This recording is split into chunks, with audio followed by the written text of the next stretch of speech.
Camaradas, reciban un cordial saludo desde este canal. Una vez más iniciaremos una cápsula sobre nuestros temas materialismo dialéctico y hoy hablaremos de la conservación de la energía. Todos conocemos la ley, la materia ni la energía se crean ni se destruyen, solo se transforman.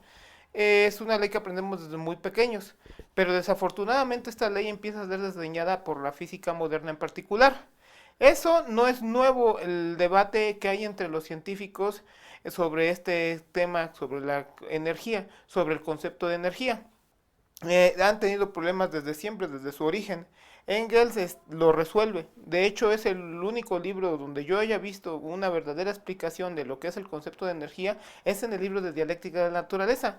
Muchos libros de física suelen hablar del concepto como un ente matemático y simplemente lo abordan como una forma matemática de la situación, pero jamás se meten en la situación de definir qué es el concepto de forma que nos convenza a todos a chacamartillo, a diferencia de lo que hace Federico Engels.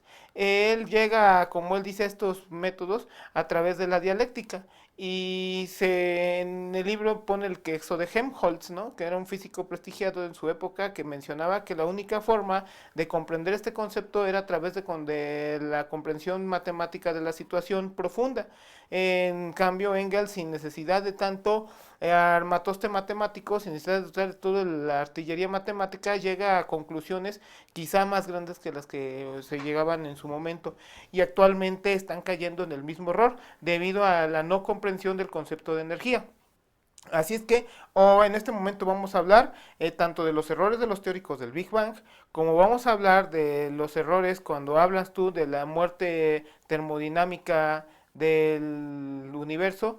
Y estos errores en última instancia provienen de una malinterpretación del concepto de la energía y además de su conservación. En esta cápsula abordaremos esta situación. No muy a detalle todo, creemos que a detalle lo puedes leer en el libro de Federico Engels de Dialéctica de la Naturaleza, en el capítulo que trata sobre la cantidad de movimiento. Bueno, lo que se explica ahí en el libro es que hay dos corrientes del pensamiento en un momento dado. Los que piensan que es la conservación que hablan todos, ya conocían esa ley, conservación de la energía, conservación de momentum lineal, y por lo tanto había quienes consideraban que para medir la cantidad de movimiento teníamos que utilizar el momentum lineal, y los otros que decían que había que usar la energía cinética para medir cantidades de movimiento. Había un debate entre ambas situaciones, cuál de ellas era la más fundamental y cuál de ellas era la única que tenía razón.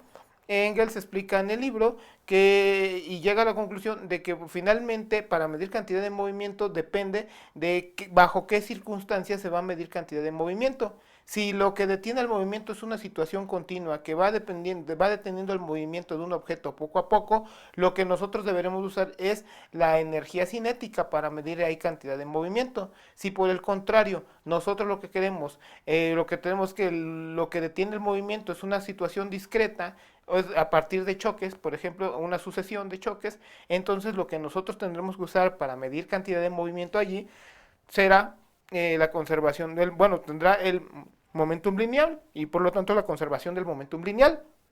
No hay mucho que explicar ahí. Y en base a todo esto, Engels nos explica el concepto del trabajo, usando obviamente la conservación de la energía, como el trabajo, como la cantidad de un tipo de energía que se convierte de un tipo de energía en otro tipo de energía.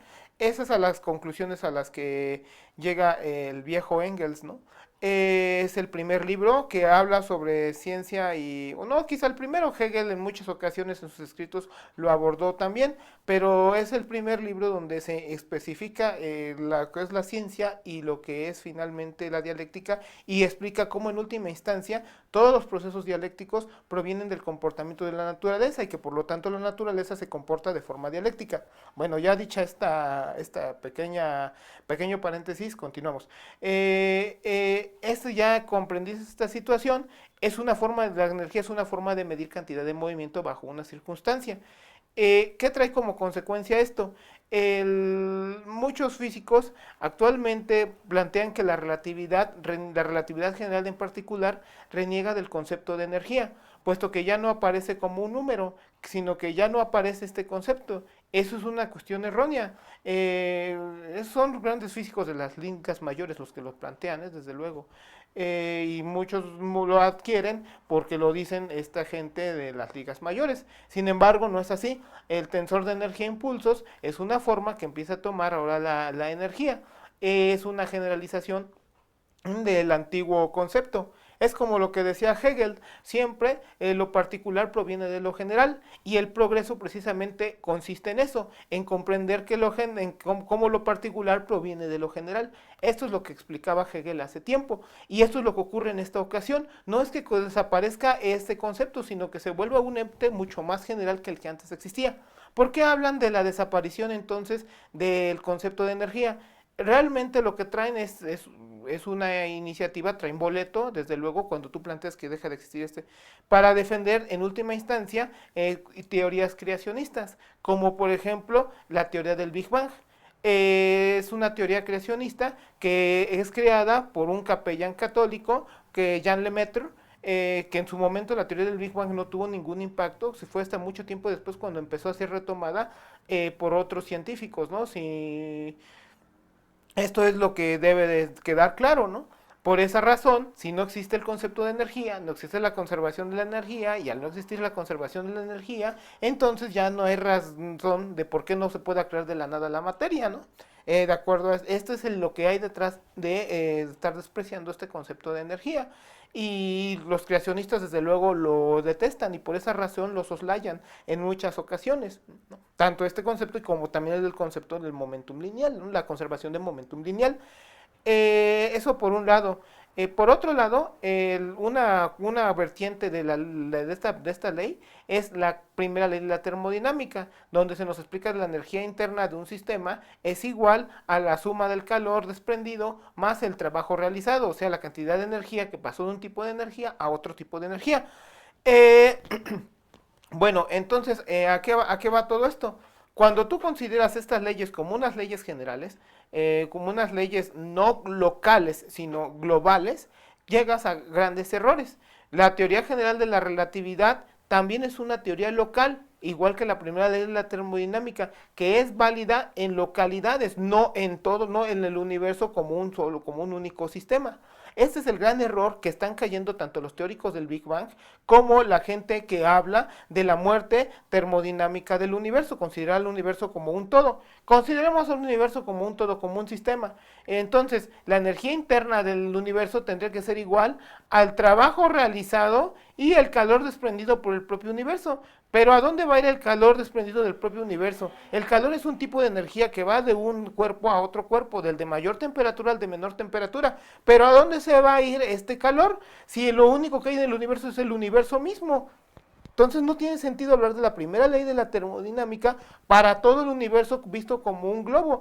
Para lo único que tiene sentido hablar es para sistemas finitos, o si quieres verlo tú en un sistema incluso metido dentro del universo, incluso, pero no, incluso quizás hasta infinito, pero no en su totalidad al universo. Entonces no vas a llegar a conclusiones correctas. Lo mismo, la teoría de la relatividad parte del hecho de que todo campo de aceleraciones es localmente equivalente al campo gravitacional, localmente. Y el contraejemplo, para no hablar de que sea global, es la fuerza centrífuga, que es una fuerza radial, cosa que no tiene comportamiento así en general. Y ese es el ejemplo que se usa en general para explicar que es un comportamiento local. Eso sin considerar la herramienta matemática que se utiliza para estas situaciones, como por ejemplo el teorema de la función inversa, que es un teorema que tiene una validez local en una vecindad de un punto, pero no es un teorema que se vea válido globalmente. Es un teorema que es válido local. Ni el armatoste matemático necesario, ni las leyes físicas te hablan en ese sentido de una ley global. Si tú quieres hablar de cosas globales, para eso tendrás que usar teoremas más avanzados, como por ejemplo el teorema de Gauss-Bonnet, que es un teorema que habla de toda una superficie o de toda una variedad, pero no te habla efectivamente de cuestiones locales. Ese es el error que está habiendo en la física moderna, estar extrapolando las cosas más allá de sus límites de validez. Y ese es el error al que están cayendo de forma inconsciente. Esperemos que dentro de poco regresen a las cosas como realmente son y que se deje de estar generalizando. Después de todo, acuerden ustedes, la teoría del conocimiento es una teoría que es como las matrushkas, ¿no? Que llegado a un cierto momento donde una cierta ley, tú la sigues ocupando a pesar de que esta ya no es válida y entonces empiezas a ver que ya no se comporta la naturaleza de acuerdo a lo que la ley que tú tenías en un momento dado considerado. Esperemos que esta sea la situación y que nos dé como origen, como de costumbre, a una nueva ley física, a una nueva revolución en la ciencia que nos deje nuevos conocimientos y que desde luego así va a ser. Para más detalles de esta situación, ya escribimos sobre la teoría marxista del conocimiento, donde ustedes podrán ver más o menos cómo evolucionan las cosas.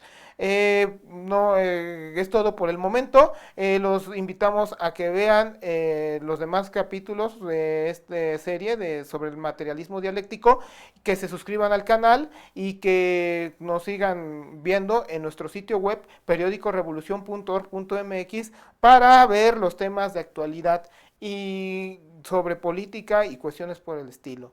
Muchas gracias a todos. Es todo por el momento.